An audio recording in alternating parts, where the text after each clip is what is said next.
जय श्री हरि। अब हम प्रत्ययों के बारे में अध्ययन करते हैं।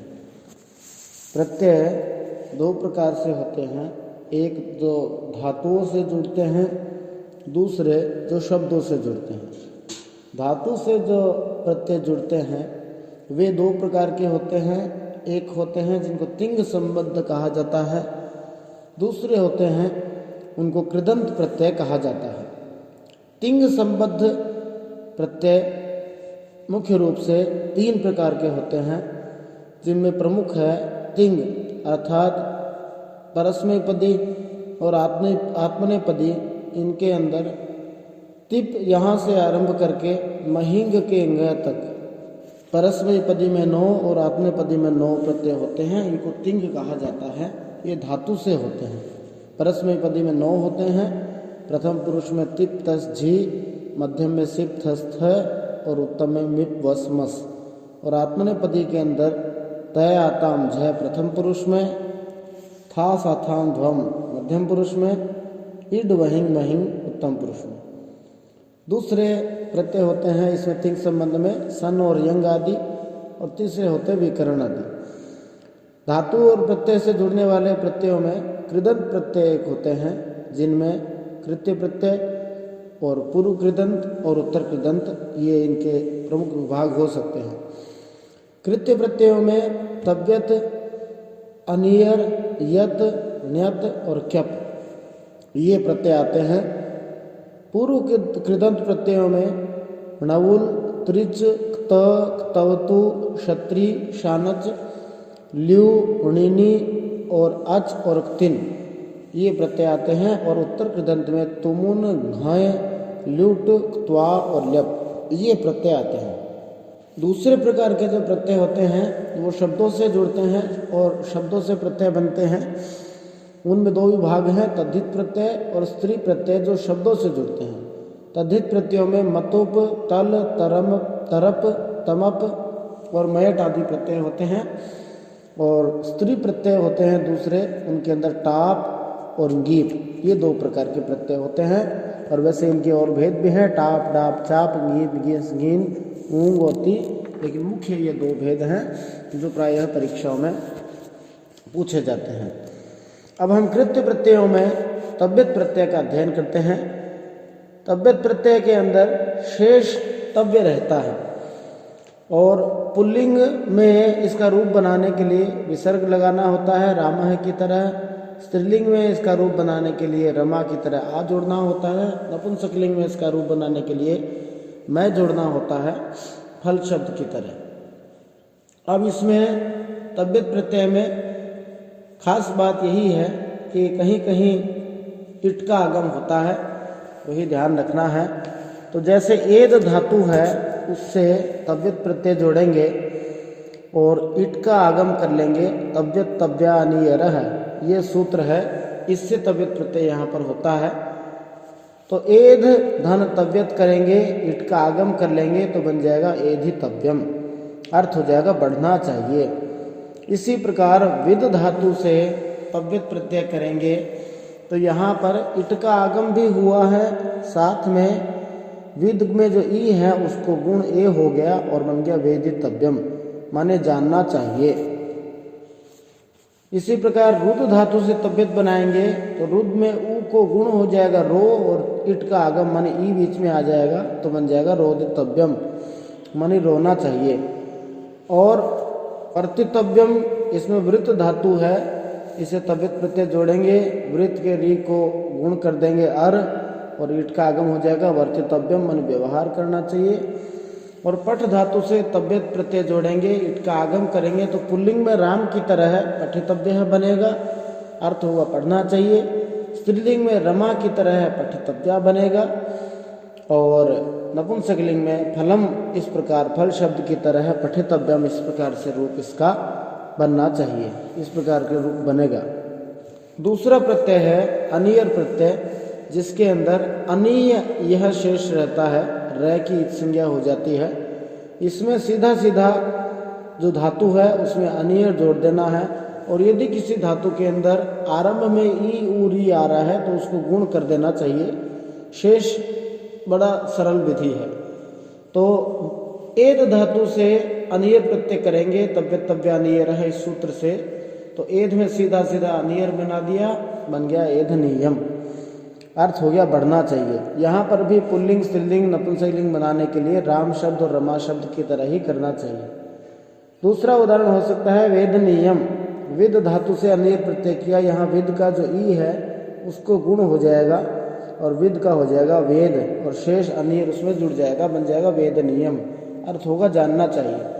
ऐसे ही रुद्र धातु से अनियर जोड़ेंगे तो रुद्र के ऊ को गुण करेंगे ओ, और बन जाएगा रोदनीयम, रोना चाहिए। वर्तनीयम, वृत धातु से री को अर करेंगे, गुण करेंगे और अनियर प्रत्यय जोड़ेंगे, बनेगा वर्तनीयम, व्यवहार करना चाहिए। इसी प्रकार पठ धातु से पुल्लिंग में बनाएंगे अनियर प्रत्यय से तो बनेगा पठनीय है, पढ़ना चाहिए। रमा की तरह स्त्रीलिंग में बनाना हो तो पठनीय, और फलम की तरह नपुंसकलिंग में बनाना हो तो बनेगा पठनीय। तीसरा प्रत्यय है यत प्रत्यय। इसमें शेष यह रहता है, और यह यत प्रत्यय ऐसी धातुओं से होता है जिनके अंत में स्वर हो। तो जैसे ची धातु है, इसमें च के अंत में ई आ रहा है और यत प्रत्यय हमने जोड़ दिया, यह शेष रहा, ची और यह, तो यहाँ पर ई को गुण हो जाएगा ए, अचो यत सूत्र से चुनना चाहिए, अर्थ होगा। इसी प्रकार दा धातु है जिसके अंत में आ रहा है, उससे यत प्रत्यय जोड़ेंगे और गुण करेंगे तो बनेगा देयम, अर्थ होगा देना चाहिए। इसी प्रकार जी धातु से यत प्रत्यय जोड़ेंगे, जी को गुण करेंगे ए, बनेगा जेयम, जीतना चाहिए। इसी प्रकार गई जिसका रूप बनता है गा, और उस गा धातु से यत प्रत्यय करेंगे तो उससे भी गुण होकर के गेयम बनेगा, गाना चाहिए। इसी प्रकार ध्या धातु से ध्येयम और नी धातु से नेयम बनेगा, सभी में गुण हो जाएगा ए। भगवान शंकराचार्य जी ने इसी यत प्रत्यय को लेके एक स्तोत्र है भज गोविंदम, उसमें एक पद रखा है जिसमें यत प्रत्ययों का अच्छा प्रयोग किया है। गेयं गीता नाम सहस्रम ध्येयं श्रीपतिरूपमजस्रं नेयं सज्जन संगे चेतं देयं दीनजनाय च वेत्तम। कुछ उदाहरण और हैं जिनमें यत प्रत्यय लगता है। शप्यम, यहाँ पर शप धातु से यत प्रत्यय किया है, और चूंकि यह सूत्र है पौर अदुपधात, यदि किसी धातु के अंत में प फ ब भ म में से आ रहा हो और उपधा में आकार आ रहा हो तो उससे ये यत प्रत्यय करता है। तो शप से यत किया तो बन गया शप्यम, शाप देना चाहिए। लब से यत किया तो बन गया लभ्यम, प्राप्त होना चाहिए। उपधा के अंदर यहाँ पर दोनों में आकार है। रम से रम्यम और गम से गम्यम। अगला प्रत्यय है ण्यत प्रत्यय। ण्यत प्रत्यय रि हल और ण्यत इस सूत्र से होता है, जो ऋकारांत धातुएं होती हैं और हलंत धातुएं होती है। दोनों के उदाहरण क्रम से दिए जा रहे हैं। क्री धातु है जिसके अंत में री है, इसलिए ऋकारांत है, इससे ण्यत प्रत्यय करेंगे। ण्यत में शेष रहेगा यह, और यहाँ पर री को आर वृद्धि हो जाएगी तो बन जाएगा कार्यम। और इसी प्रकार पुल्लिंग में कार्य है आदि बन जाएंगे। और री धातु है उससे ण्यत प्रत्यय किया तो बनेगा हार्यम, ध्री धातु से धार्यम और स्मृ धातु से स्मार्यम। कार्यम का अर्थ कार्य करना चाहिए, हार्यम का हरण करना चाहिए, इस प्रकार से अर्थ होंगे। और हलंत धातु से भी ण्यत प्रत्यय होता है, जैसे पठ धातु है उसमें ठ हलंत है और ण्यत प्रत्यय जोड़ दिया, हलंत धातु है। और रि हल और ण्यत से ण्यत प्रत्यय होगा। और पठ धातु में जो ए है वह आ में वृद्धि हो जाएगी उपदा की, तो बन जाएगा पाठ्यम। इसी प्रकार हस से ण्यत जोड़ेंगे तो हास्यम बनेगा। लिख से ण्यत जोड़ेंगे तो लेख्यम बनेगा। ई को ए यहाँ पर गुण हो जाएगा। गुप से ण्यत जोड़ेंगे तो गोप्यम बनेगा, यहाँ गुप के ऊ को ओ गुण हो जाएगा। मृज से ण्यत करेंगे तो मार्ग्यम बनेगा, यहाँ मृज के री को आर वृद्धि हो जाएगी। वाक्यम और वाच्यम यहाँ पर वच धातु से ण्यत प्रत्यय करेंगे तो ए को आ में वृद्धि हो जाएगी। और वत्स धातु का जो चय है वह कै वैकल्पिक रूप से हो जाएगा, तो एक बार वाक्यम एक बार वाच्यम बनेगा। भुज धातु से णित प्रत्यय करेंगे तो भोज्यम बनेगा, भुज के ऊ को गुण हो जाएगा, और दूसरी बार में भुज से भोग्यम अर्थ में यह बनेगा, जय को गय हो जाएगा। के प्रत्ययों में अंतिम प्रत्यय है, कृत्य प्रत्ययों में है ये के प्रत्यय। उदाहरण है इत्य है, इन धातु से के प्रत्यय करेंगे, सूत्र है एतिस तु शास व्री द्रि जुषः क्यप। तो एति में इन धातु, स्तु धातु, शास व्री द्रि जुष, इन धातुओं से के प्रत्यय होता है। क्यप में भी यही शेष रहता है और प्राय सभी जगह तुकागम होता है।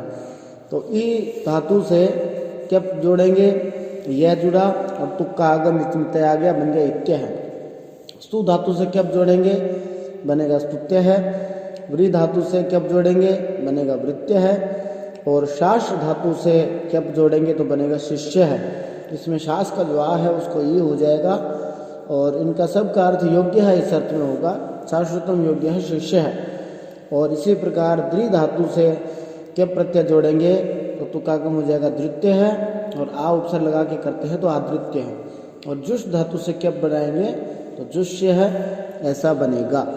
शेष पूर्व कृदंत, उत्तर कृदंत, तद्धित प्रत्ययों के लिए अगले वीडियो में हम तैयार करेंगे।